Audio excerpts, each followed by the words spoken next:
జగదంబామయమైన సభా సదస్సుకి శవనీయ నమస్సులు సమర్పణ చేసుకుంటూ, ఏ దేవి సమస్త భువనములను కాపాడడానికి ప్రకృతిగా అనేక రూపములు ధరించిందో ఆ దేవి సమస్త భువనములకు ఈశ్వరి గనక భువనేశ్వరి అని చెప్పబడుతున్నది. ఈ భువనములన్నీ, భువనము అనగా విస్తరించినవి అని అర్థం. బ్రహ్మలోకం మొదలుకుని మొత్తం 14 భువనములు ఉన్నాయి మనకి. సత్యలోకం ఆఖరిది బ్రహ్మలోకం.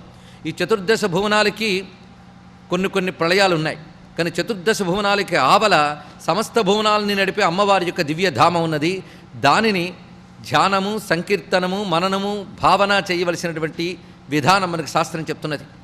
ఆ దివ్యమైనటువంటి అమ్మవారి యొక్క లోకమే సర్వలోకము అని చెప్పబడుతున్నది. అది సర్వస్మాద్ అధికో యస్మాత్ సర్వలోకస్తతస్మృత. దానికి సర్వలోకం అని పేరు ఎందుకు వచ్చిందంటే, సర్వమునకు అది అధికము గనక అన్నిటికీ అధికమైన లోకం సర్వలోకం. ఇది ఒక అర్థం.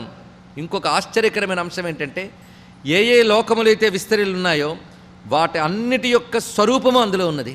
అక్కడ లేనిది ఇక్కడికి రాదు, కనుక అక్కడి నుంచే ఇక్కడ విస్తరిల్లింది అని చెప్పుకోవలసింది. అందుకే సమస్త భువనముల యొక్క సూక్ష్మ శక్తులు ఆ లోకంలో ఉన్నాయి.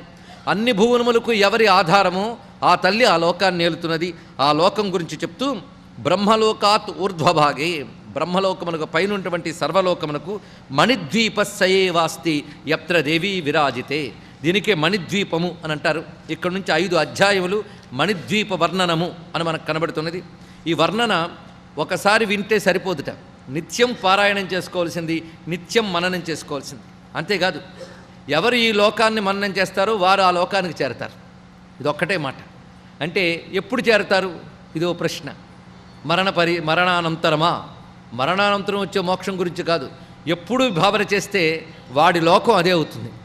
మనం అనేక మార్లు లోకం గురించి మాట్లాడుకున్నాం. లోకం అంటే స్థితి. నువ్వు ఏ స్థితిలో ఉన్నావో అది నీ లోకం. ఇదే కాశీలో అనేక మంది మానవులు ఉన్నారు. కొందరు శివుణ్ణి, అమ్మవారిని తలంచుకుంటుంటే కొందరికి తలంపే పట్టకుండా వ్యాపారాలు చేసుకునే వాళ్ళు ఉన్నారు. ఇప్పుడు ఇద్దరి లోకం కాశీయా కాదు, ఎవరి లోకం వాడిది. వాళ్ళ లోకం ఒకటి, వీళ్ళ లోకం ఒకటి. కనుక లోకం అనగా మన స్థితి అని అర్థం. ఎప్పుడైతే మణిద్వీపమో, వైకుంఠమో వీటిని నిరంతరం భావన చేస్తూ మనస్సు తన్మయమైతే, ఏది ఆలోచిస్తూ శరీరం త్యజిస్తామో అదే మనం అవుతామని శాస్త్రం చెప్తున్నది. అందుకే మంచి ఆలోచన అలవాటు చేస్తే తదనంతరం దాని స్థితికి మనం చేరుకుంటాం. అందుకు నిత్యము దివ్యలోకముల్ని మననం చేయడం వల్ల ఆ లోకములకు చేరుతాం. ఇది స్థూలంగా చెప్పే అర్థం. ఇంకా లోకముల మననం యొక్క పరమార్థం ఏంటో లోక వర్ణన అయ్యాక మళ్ళీ తెలుసుకుందాం. మొత్తానికి మణిద్వీప వర్ణనం శ్రవణం చేసిన, పఠనం చేసిన, పారాయణ చేసిన అమోఘ ఫలాలను ప్రసాదిస్తున్నది. సర్వాదౌ నిజవాసార్థం ప్రకృత్యామూలభూతయా. ఈ దివ్యలోకాన్ని అమ్మవారు ఎలాగ నిర్మాణం చేశారు అంటే, తన యొక్క కేవలం మనస్సంకల్పం చేతనే తల్లి నిజవాసార్థం తాను ఉండడం కోసం సంకల్పం చేసుకుని ఏర్పాటు చేసింది. సంకల్ప మాత్రం చేత జనితమైన లోకం. అందుకని సంకల్పం తర్వాత వస్తువులు సమకూర్చుకుని వస్తువులతో తయారు చేసిన లోకం కాదు ఇక్కడ. ఎప్పుడైతే సంకల్పం వేరు, దానికి వాడిన పదార్థములు వేరు అయ్యాయో అది తప్పకుండా నశిస్తుంది. సత్య సంకల్పురాలైనటువంటి అమ్మవారి యొక్క సత్య సంకల్పం నుంచి జనించిన సత్యమైన లోకం ఇది. అలాంటి భవ్యమైన లోకం. ఈ లోకం గురించి చెప్తూ, కైలాసాదధికో లోకో వైకుంఠాదపి చోత్తమ గోలోకాదపి సర్వస్మాత్ సర్వలోకోధిక స్మృత. ఇది కైలాసము కంటే, వైకుంఠము కంటే, గోలోకము కంటే అధికమైన లోకము. ఇలాంటి మాటలు వినేటప్పుడే ఆనందం కలిగేది కొందరికి, సందేహాలు కలిగేది అందరికీ. అందుకు లోకవర్ణన వినేటప్పుడు చాలా జాగ్రత్తగా ఉండాలి. ఇదే విషయం మనం కైలాస వర్ణన తీసుకుంటే ఇతర పురాణాల్లో అన్ని లోకాలకు పైన కైలాసం ఉంది, కైలాసాన్ని మించిన లోకం ఉండదు అంటారు. సరే, సంతోషం. అక్కడికి బ్రహ్మవేత్త పురాణము లేకపోతే గర్గభాగవతంలోకి మీరు ప్రవేశిస్తే అక్కడ అన్ని లోకాలకు పైన గోలోకం ఒకటి ఉన్నది. దాని క్రిందే ఈ కైలాసం కానీ వైకుంఠం కానీ అన్ని వర్ణన. పోనీ ఇదంతా కాకుండా విష్ణు సంహితలు పెట్టే నేను ప్రవేశిస్తే వైకుంఠాన్ని మించిన లోకం లేదండి అని కొందరు చెప్తారు. వెంటనే అందులో విష్ణు భక్తులకు సంతోషం కలిగించవచ్చు, కానీ మిగిలిన వారికి చివుక్కుమంటుంది. అలాగే కైలాస వర్ణన చేస్తే ఇంకా విష్ణు భక్తుల బాధ అంతా ఇంత కాదు.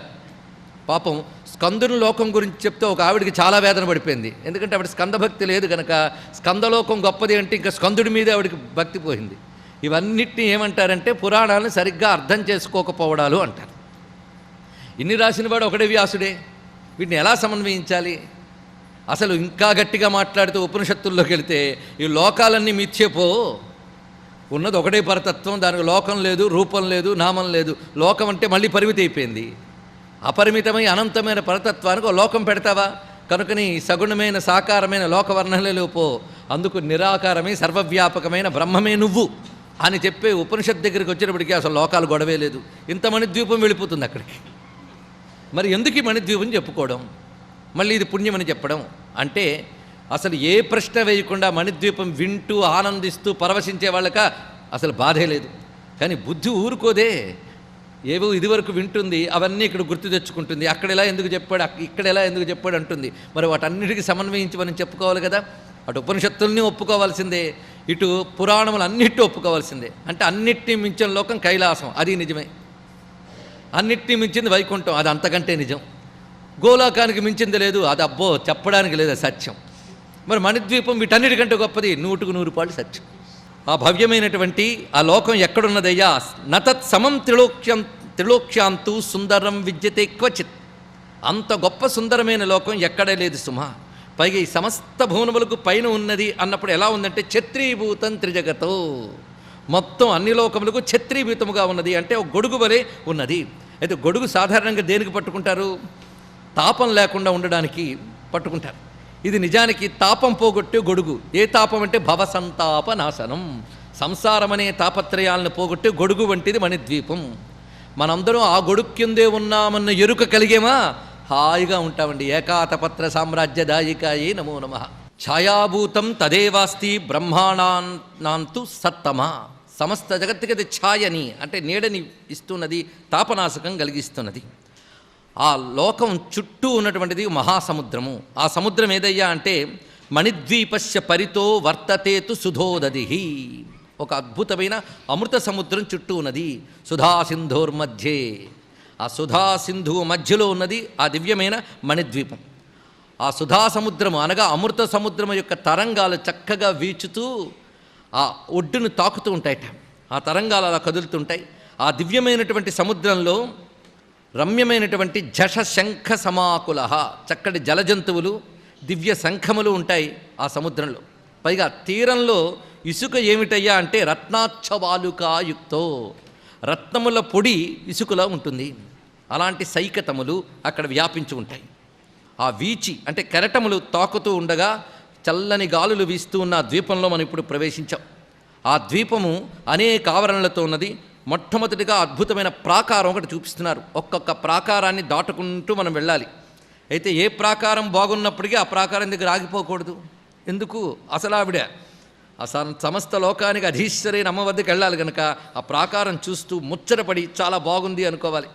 అది అనుకుంటున్న ప్రతిసారి ఇది అమ్మ లోకానికి సంబంధించి అమ్మ ఏలుబడిలో ఉన్న అమ్మ వెలుగుతో ఉన్నదని భావనతో ఉన్నవాడే తర్వాత ప్రాకారంలోకి వెళ్ళగలడు. ఇలా తెలుసుకుంటూ ఒక్కొక్క ప్రకారం దాటుకుంటూ వెళుతూ ఉన్నాం. ఇది భావన చేసి ధ్యానం చేస్తే పెద్ద ఉపాసన, అందులో సందేహం లేదు. తర్కించి ఆలోచిస్తే ఇది ఉపనిషత్తు అంతే.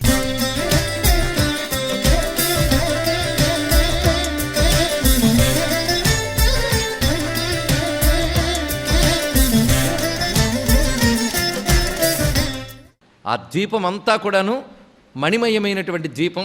మొదటి ప్రాకారం విరాజమాన పరిత స్థిరరత్నద్రుమో మహాన్. ఆ తీరమునందు చక్కటి చెట్లు కొన్ని ఉన్నాయి. అటు తర్వాత వస్తున్నది తదుత్తరమయో ధాతుర్నిర్మితో గగనే తతః. మొట్టమొదటిగా వస్తున్నటువంటిది కాలాయస ప్రాకారము. కాలాయసం అంటే ఇనుము, నల్లని ఇనుముతో ఉన్నటువంటి ప్రాకారం అక్కడ ఉన్నది. అయితే ప్రతి ప్రాకార విస్తారము కూడా ఇక్కడ చెప్తున్నారు సప్తయోజన విస్తీర్ణ. సప్తయోజనములే వివరిస్తున్నారు ఇక్కడ. అయితే ఈ ప్రాకారం దాటి మనం లోపలికి వెళితే అక్కడ అనేక మంది అక్కడ సైనికుల్లాగా రక్షకుల్లా ఉంటూ ఉంటారు. పైగా దేవతలందరూ వస్తూ ఉంటారు. అక్కడ వారి వారి వాహనములు నిలిపి ఉంచుతారట. అలా వాహనాలు ఎన్నెన్ని అక్కడ నిలబడతాయో లెక్కలు, అంటే పార్కింగ్ ఏరియా అనమాట.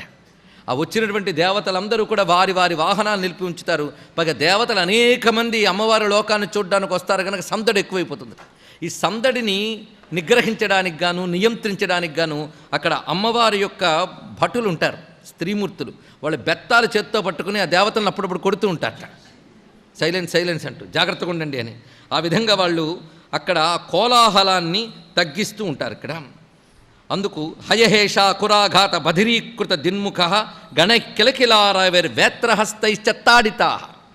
అక్కడ వాళ్ళ వేత్రహస్తులై బెత్తములు పట్టుకుని తాడిత కొందరు ఎవరైనా సందడి ఎక్కువ చేస్తే వాళ్ళు నా మాత్రం తడుతూ అక్కడ ఒక క్రమశిక్షణని ఏర్పరుచుతూ ఉంటారు. పైగా ఆ ఉన్నటువంటి ప్రాంతంలో రమ్యమైన వృక్షములు, అద్భుతమైన తటాకములు ఇవన్నీ ఉంటాయి ఇక్కడ. అటు తర్వాత ఈ కాలాయశ ప్రాకారం దాటిన తర్వాత కాంస్య ప్రాకారం అని చెప్పబడుతుంది. దీనికి మహాసారము అని కూడా పేరుది. ఆ కాంస్య ప్రాకారం ఈ రెండిటికి నడుమ ఒక ఉద్యానవనం ఉన్నది.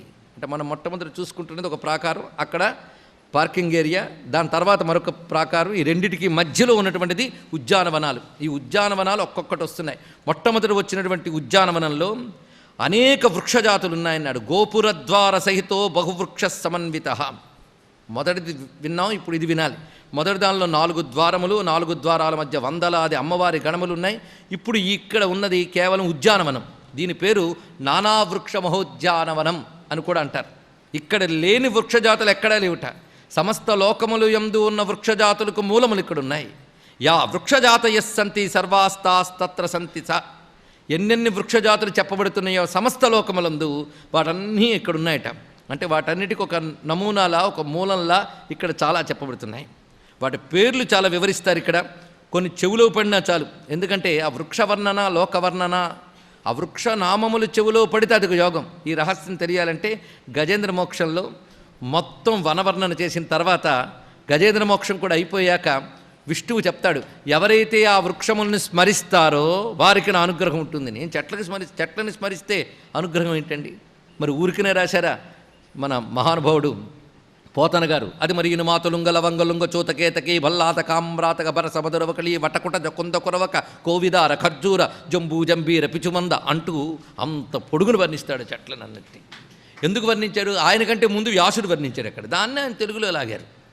మళ్ళీ చిట్ట చివరికి ఇదేదో వర్ణనను మనం తీసి పడేయకుండా అది దానితో పాటు ఎవరైతే గజేంద్ర మోక్షాన్ని ధ్యానిస్తారో వారిని నేను రక్షిస్తాను అన్నాడు అగారు.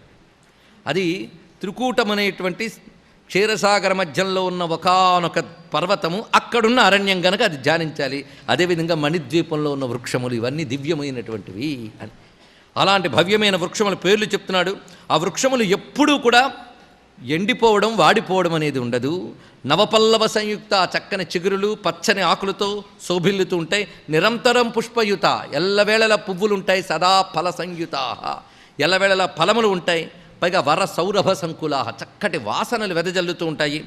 వాటి పేర్లు కొన్ని చెప్తున్నారు. పనస, వకుళ, లోధ్ర, కర్ణికారాశ్చ శింశుపాహ, దేవదారు, కాంచనార, ఆమ్రాశ్చైవ సుమేరవ, లికుచ, హింగులాశ్చైల, లవంగా, కట్ఫలాస్తద, పాటల, ముచుకుందాశ్చ, ఫలిన్యో జగనే ఫలా, తాళాస్తమాల, సాలాశ్చ, కంకోల, నాగభద్రకా, పున్నాగా, పీలవ, సాల్వకా, వైకర్పూర శాకిన, అశ్వకర్ణ, హస్తికర్ణ, స్థాళవర్ణాశ్చ, దాడిమా, గణిక, బంధుజీవాశ్చ, జంబీరాశ్చ, కురండకా, చాంపేయ, బంధుజీవాశ్చ, తథైవై కనకద్రుమా, కాళాగరుద్రుమాశ్చైవ తథా చందనపాదపా, ఖర్జూర, యూథికా, స్థాళపర్ణ్యశ్చైవ తథైక్షవ, క్షీరవృక్షాశ్చ, ఖదిరాశ్చింబ, భల్లాతకాస్తథ, రుచక, కుటజ, వృక్ష, బిల్వవృక్షాస్తథైవ చ, తులసీనాం వనాన్యేవం మల్లికానాం తథైవ చ ఇత్యాది తరుజాతీనాం. ఇన్ని చెప్పి మొదలైనవన్నాడు మళ్ళీ. అంటే ఇంకెన్ని ఉన్నాయో చూడండి. ఇలాంటి దర్శనం మనం భావించాల్సిందే, లేదా తల్లి చూపించాల్సిందే. ఒక మహానుభావుడికి చూపించింది ఆ తల్లి. ముందు ఆ వృక్షాలు రా, అలా కాలనీకి రా, ఆ కాలనీలో నేను ఉంటానని చెప్పింది ఆవిడ. అక్కడ దర్శనం ఇచ్చింది. వెంటనే నేను ఒళ్ళు పులకించిపోయి తాను చూసిన సుధాసముద్రంతో మొదలుపెట్టాడు. జై జనని సుధాసముద్రాంతరుజ్జన్మణి ద్వీప సంరూఢ బిల్వాటవీ మధ్య. అక్కడ బిల్వాటవి అని చెప్పింది నానావృక్ష మహోద్యానవనం. అందులో ఆ చివరికి వచ్చినప్పుడు బిల్వ వృక్షములు బాగా కనబడ్డాయి ఎవరికి? కాళిదాసుకి. అన్ని వృక్షములు చూసినప్పటికీ బిల్వాటవి ఆయనకు ప్రధానంగా అమ్మవారు చూపించారు. ఎందుకంటే ఏ జీవుణ్ణి ఎలా తరింపజేయాలో వాడికి ఆ దర్శనమిస్తుంది అమ్మవారు. అందుకే బిల్వాటవి మధ్య కల్పద్రుమా కల్పకాదంబ కాంతార వాసప్రియే. ఇప్పుడు మనం ఈ నానావృక్ష మహోద్యానం దాటితే కల్ప వనంలోకి ప్రవేశించాలి. మొత్తానికి అనేకములైనటువంటి తరుజాతులతో ఉన్నటువంటివి ఇక్కడ చక్కని కొలనులు ఉన్నాయి. వాటిలో రమ్యమైన హంసలు సంచరిస్తూ ఉంటే నిర్మలమైనటువంటి ఈ భవ్యమైనటువంటి వృక్షవనంలో నానాపక్షి సమాకులాహ, ఆ పక్షులు కూడా రెక్కలు అల్లార్చుతూ ఉండగా దివ్యనాదములు వినబడుతూ ఉంటాయి. చక్కని లేళ్ళు మొదలైనటువంటి రమణీయమైన జంతు సమూహం తిరుగుతూ ఉంటుంది ఈ రమ్యమైన ఉద్యానవనంలో. ఇప్పుడు తర్వాతి ప్రాకారంలోకి వెళుతూ ఉన్నాం. ఇక్కడ 2 ప్రాకారాలంటే మధ్యలో ఒక ఆవరణ కింద లెక్క. 2 ప్రాకారాల మధ్యలో ఉద్యానవనం వచ్చింది. కానీ కాలాయస ప్రాకారం అక్కడ అన్ని వాహనాలు నిలవబడి ఉన్నాయి. ఈ కాలాయస ప్రాకారానికి కాంస్య ప్రాకారానికి మధ్య నానావృక్షం ఉద్యానవనం. ఇప్పుడు తర్వాత ప్రాకారం కాంస్యశాలాదుత్తరేతు తామ్రశాల ప్రకీర్తిత. ఇవి మనం చూస్తే ఇవన్నీ ధాతువులు. మొట్టమొదటి చెప్పినవి ధాతువులు, ప్రాకారములు. ఆ ధాతువుల మధ్యలో వృక్షములు. ఇవన్నీ ఆలోచించుకుంటూ తర్వాత క్రమంగా మనం తాత్వికంగా వాటిని పరిశీలించాలి. తామ్రశాల ప్రకీర్తిత చతురస్ర సమాకార ఉన్నత్యా సప్తయోజన. అన్నిటికీ సప్తయోజనములే చూపిస్తున్నారు. ఒకదానికంటే ఒకటి 7 యోజనాలు ఉన్నతిలో. దీన్ని ఒక మేరువు వలె మనం భావన చేసుకోవచ్చు. కేవలం ఒక సమతలంగా ఉన్నట్టే కాకుండా ఒక మేరువు వలె భావన చేసుకోవచ్చు క్రమంగా వెళుతూ. ద్వయోస్తు సాలయోర్మధ్యే సంప్రోక్త కల్పవాటిక. ఇక్కడ నుంచి కల్పవృక్ష వనాలు మొదలవుతున్నాయి. ఒక్కొక్క ప్రాకారంలో అనగా ఒక్కొక్క ఆవరణలో ఒక్కొక్క కల్పవనం. పేరుకి అన్ని కల్పవృక్షాలు అయినప్పటికీ కూడా వాటికి 5 రకాల పేర్లున్నాయి. కల్పవృక్షము, హరిచందనము, సంతానము, ఇక కల్పవాటిక అని పేర్లు. కల్పవృక్షానికి ఎన్ని పేర్లు ఇప్పుడు క్రమంగా మనం చూస్తాం. ఇప్పుడు ఉన్నది కల్పవాటిక. కల్పవృక్షముల్లో ఒక జాతి కల్పకము అని చెప్పబడుతున్నది. అలాంటి ద్వయోస్తు శాలయోర్మధ్యే అంటే కాంస్యశాలకి తామ్రశాలకి నడుమ ఉన్నది కల్పవాటిక. పైగా వాటి యొక్క పువ్వులు, ఆకులు ఇవన్నీ బంగారు కాంతులతో మెరిసిపోతూ ఉంటాయి. పైగా రత్నమయమైనటువంటి బీజములతో ఉన్నటువంటి ఫలములు ఉంటాయి. అంటే రత్నకాంతులతో ఉన్నటువంటి బీజములు కలిగిన ఫలములు ప్రకాశిస్తూ ఉంటాయి. వీటి వాసనలు ఈ వృక్షముల యొక్క, కుసుమముల యొక్క వాసనలు ఆ ప్రాంతమంతా వ్యాపించి ఉంటుంది. దీనికి అధిదేవతగా ఒకడు ఉంటాడు అక్కడ. ఈ అధిదేవతలను తలంచుకోవాలి. అతడు ఎవరంటే వసంత ఋతు దేవత అక్కడ ఉంటాడు అన్నారు. ఇక్కడ వసంత ఋతు దేవత ఉంటాడు. ఎలా ఉంటాడంటే పుష్పసింహాసనాధీశ. ఇది చెప్పేటప్పుడు భావన చేయవలసిందే. పుష్పసింహాసనంపై కూర్చుని ఉంటాడు. ఆయనకు పుష్పఛత్ర విరాజిత. పుష్పములతోనే ఛత్రము చేయబడి ఉంటుంది. పైగా పుష్పభూషాభూషితశ్చ. పువ్వులు అలంకారంగా ధరించి ఉంటాడు. ఆ చేతిలో ఒక ఆసవ పాత్ర పట్టుకుంటాడు, ఒక మధుపానీయం. అదేమిటై అంటే పుష్పాసవ విఘూర్ణిత. ఆ పుష్పాసవం పువ్వుల నుంచి తీసిన మకరందమే చేత్తో పట్టుకుని అది పానం చేస్తూ పారవస్య భావనతో ఉంటాడు అతను. ఆయనకి 2 భార్యలు ఉంటారు, మధుశ్రీ మాధవశ్రీ. మధుశ్రీ మాధవశ్రీ అనే 2 భార్యలు వసంతుడితో ఉంటారు. ఇప్పుడు కొంచెం మనకున్నటువంటి ఇంగిత జ్ఞానాన్ని ఉపయోగిస్తే ఇది ఇస్తున్న సంకేతం మీకు అప్పుడే తెలిసిపోతుంది.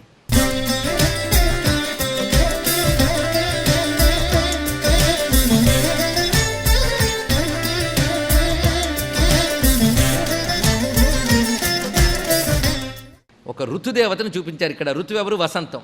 వసంత ఋతువు అంటే 2 మాసముల కలయిక వసంత ఋతువు. ఆ 2 మాసములు ఎవరు? చైత్రమాసం, వైశాఖ మాసం.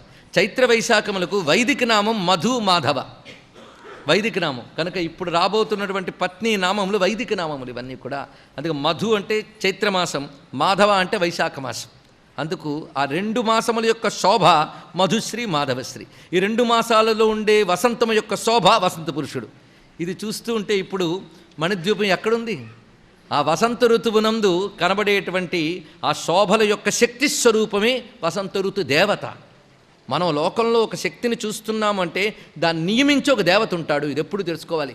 ఉదాహరణకి వర్షం చూస్తున్నాం, అందరూ చూస్తున్నారు. కానీ వర్షాన్ని నియమించే 18 దేవతలు ఉన్నారు. అగ్నిని చూస్తున్నాం, రకరకాల అగ్నులు. రకరకాల అగ్నులు నియమించే రకరకాల అగ్ని దేవతలు ఉన్నారు. కనుక ప్రకృతిలో నీకు ఏది కనబడుతుందో దానిని నియంత్రించే ఒక డిపార్ట్మెంట్ ఉంది. మనకి ఇంట్లోంచి నీళ్ళు వస్తున్నాయంటే నీళ్ళని సప్లై చేస్తూ కంట్రోల్ చేసే డిపార్ట్మెంట్ ఊళ్ళో ఉందా లేదా? అదేవిధంగా ప్రకృతిలో నువ్వు ఏది చూసినా కాలశక్తి కానీ, గుణశక్తి కానీ, భావశక్తి కానీ, దేశశక్తి కానీ, ఏ శక్తి అయినా ఈ మాటలు చెప్పడంలో ఉన్న ఔచిత్యం ఆలోచనాపరులకు అర్థమవుతుంది. హైందవ ధర్మం అర్థం కావాలంటే ఆలోచనా శక్తి లోతుగా ఉండాలి. అది చేత కాకపోతే అది మూఢంగానో గాఢంగానో నమ్మి అనుసరించడమైన చేత కావాలి. ఈ 2 కాకుండా మధ్యలో ఊగిసిలాడుకి అది రాదు ఇది రాదు గుర్తుపెట్టు. అందుకు పరిశీలించవలసింది ఏంటి? లోకంలో ఉన్న వసంత ఋతువు అనేటువంటి శక్తి ఉన్నది. అది ఎవరు నియమించారు? సంవత్సరం అవగానే మళ్ళీ అలాగ వస్తుందంటే ఎవరి వల్ల వస్తుంది? మనం వెల్కమ్ అడ్రస్ చెప్తున్నామా, ఇన్విటేషన్స్ పంపిస్తున్నామా, ఫీజు కడుతున్నామా? వాటంతట అవే వస్తున్నాయే. ఎవరు పంపితే వస్తున్నాయి? ఎలా వస్తున్నాయి? ఇది మనం గమనించితే ఈ లోకంలోకి ప్రసరించేటటువంటి ఋతుశక్తులన్నీ అమ్మవారి నియంత్రణలో ఉన్నాయి. ఈ చెప్పేటప్పుడే అక్కడక్కడ కొన్ని సంకేతమైన సూచనలు అందిస్తూ ఉంటే మన భావాన్ని విస్తరింపజేస్తూ ఉండవచ్చు. మొత్తానికి మణిద్వీపం ఏమిటి అంటే సర్వలోక శక్తులకి మూలస్థానం. మూలస్థానం అవడం వల్ల ఏమవుతున్నది, ఎక్కడికి ఏది సరఫరా కావాలన్నా అక్కడి నుంచి రావాల్సిందే. అందుకు సమస్త లోకములకు మూల కేంద్రమైనటువంటి మణిద్వీపాన్ని భావన చేస్తే ఏ లోకంలో ఉన్నవారికి ఏది కావలసినా ఇచ్చే చోటు అది గనక ఆ భావన వల్ల మనకు అది కావాల్సింది వస్తూ ఉంటుంది. ఇది తెలుసుకోవాల్సింది. అందుకు భావించాలి. అంటే ఇప్పుడు వసంత ఋతువు మనకి తెలుసు, అది మణిద్వీపంలో ఉందిట. అంటే ఈ వసంత ఋతువు యొక్క శక్తి అక్కడ ఉన్నది, అమ్మవారి యొక్క నియంత్రణలో ఉంది. ఆ శక్తిని మనం ఇక్కడ భావన చేసినప్పుడు అది మనకి ఈ లోకమునందు ఆ శక్తి ఆ ఋతువులో అనుకూలం చేస్తుంది. ఎందుకంటే ప్రతివారు ఏ ఏ ఋతువుల్లో ఉంటారో ఆ ఋతువులు అనుకూలంగా ఉండాలని కోరుకుంటారు, అంతే కదండి. అందుకే ఋతువులు అన్నీ కలిసి ఒక సంవత్సరం అయితే ఆ సంవత్సరం ప్రారంభం అవుతూనే ప్రతివాడు హ్యాపీ న్యూ ఇయర్ అంటాడు. ఎందుకంటాడు? ఈ సంవత్సరం అంతా మాకు బాగుండాలి అని. సంవత్సరం అంటే అర్థం ఏంటి? ఋతువులేగా. అందుకే శివా నశ్శంతు వార్షికీ, ఆ సంవత్సరంలో వచ్చేటువంటి ఋతువుల యొక్క మార్పులు మాకు శుభం కలిగించుగాక. వేసవి రాని, వడదెబ్బలు కొట్టని, మాకు కొట్టకుండా ఉంటే చాలు. ఇలా ప్రతివాడు ఆ ఋతువుల్లో వచ్చేటువంటి తీవ్రశక్తులు సౌమ్యశక్తులు రెండూ ఉంటాయి. తీవ్రశక్తులు అవసరమే, రాని, లోకరక్షణ కోసం రాని, కానీ మమ్మల్ని బాధించకుండా ఉండాలి అని కోరుకుంటాం. కనుకనే కాలంలో జరిగే మార్పులు మనకు అనుకూలం కావాలి అంటే కాలాధిదేవతలను ఆరాధన చేయాలి. అందుకే మణిద్వీప వర్ణంలో మీకు తెలియకుండానే ఋతువుల అధిదేవతలందరినీ ధ్యానించుకుంటూ వెళుతున్నాం. ఇప్పుడు ప్రయోజనం మరణించిన తర్వాత దొరికే మణిద్వీపమా, బ్రతుకున్నప్పుడు ఉండే ఈ లోకానిక? ఇప్పుడు చెప్పండి. ఎప్పుడూ కావలసిందే కదా. అందుకే మణిద్వీప వర్ణన ఆయా కాలచక్రములకు అధిదేవతలైన వారిని కూడా చూపిస్తున్నది కనుక వసంత ఋతు దేవత మధుశ్రీ మాధవశ్రీలతో ప్రకాశిస్తూ ఉంటాడు. పైగా ఒక రమ్యమైనటువంటి ఈ వాతావరణంలో దివ్య గంధర్వులు గానం చేస్తూ ఉంటారు. ఒక్కొక్క ఆవరణలో ఒక్కొక్క రకమైన దేవతాగణం ఉంటారు. అంటే ఆ దేవతలకి ఆవరణ మేరకే ప్రవేశం అన్నమాట. అది దాటి వెళ్ళగలిగే శక్తి వాళ్ళకి లేదు. మొత్తానికి వారు అక్కడ గానం చేస్తూ ఉంటారు.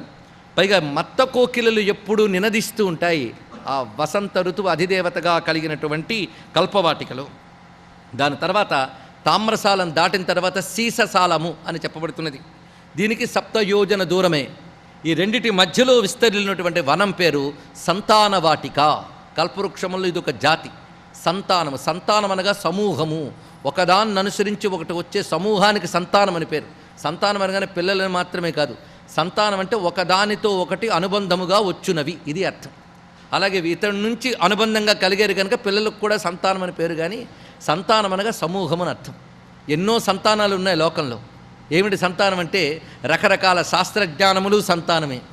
విద్యకి సంతానం ఉన్నది. అదేవిధంగా లోకంలో సంపదలకి సంతానం ఉంది. ఒకదానితో ఒకటి, ఒకదానికంటే గొప్పగా ఒకటి వస్తూ ఉంటే అదంతా సంతానమే. అందుకే సంతాన శబ్దము కల్పవృక్షముల పరిభాషలో ఏం వాడారంటే, నీ సంకల్పాలు సిద్ధిస్తే కల్పవనం, నీకు అన్నీ ఒకదానితో ఒకటి ఇతోధిక వృద్ధితో వస్తే సంతానవనం. చూడండి ఇక్కడ కల్పవృక్షాలుగా పేర్లు ఎందుకు పెట్టారు ఇప్పుడు తెలుస్తుంది కదా. సంతాన వృక్షములు అంటే మనకు ఉన్నది అక్కడ తాగకుండా అది ఇంకా వృద్ధి చెందుతూ కొనసాగుతూ ఉంటే అది సంతానము. ఏ శబ్దం ఎక్కడ వాడాలో తెలియాలి. అందుకు సంతానవాటిక అక్కడ ఉన్నటువంటిది. అక్కడ ఉన్నటి 2 భార్యలు ఆయనకి ఉన్నారు. అక్కడున్న గ్రీష్మ ఋతు దేవతకి. అతను గ్రీష్మ ఋతువు అక్కడ ఉంటాడు. ఆ 2 భార్యలు ఎవరు? చైత్ర వైశాఖాల తర్వాత వచ్చేవాళ్ళు, జ్యేష్ఠ ఆషాఢాలు. చూసారా, మనకు వసంత ఋతువులు అంటే ఏమిటో, మాసాలు అంటే ఏంటో గుర్తుకొస్తున్నాయి ఒక్కొక్కప్పుడు. ఎప్పుడో బాలశిక్షలో చదువుకున్నవి. ఇప్పుడు పిల్లలకి బాల లేదు, శిక్ష లేదు, బాధే లేదు. అసలు ఈ మాసాల పేర్లే వాళ్ళకి విదేశీ శబ్దాల్లో వినబడతాయి. ఏం చేస్తాం? సరే, అక్కడ ఉన్నటువంటి జ్యేష్ఠ ఆషాఢ గ్రీష్మ ఋతువు మాసములు వాళ్ళిద్దరికీ వైదిక నామాలు చూపిస్తున్నాడు. శుక్రశ్రీ శుచిశ్రీ అనబడేటువంటి 2 శక్తులతో గ్రీష్మ ఋతు దేవత ఇక్కడ ఉంటాడట. అతడు సంతాపతృప్త లోకాస్తు, లోకాలకి తాపం అనేది అందించడం ఈయన యొక్క పని. ఈయన డిపార్ట్మెంట్ అంతా అది, లోకానికి తాపం అందించడం ఈయన యొక్క పని.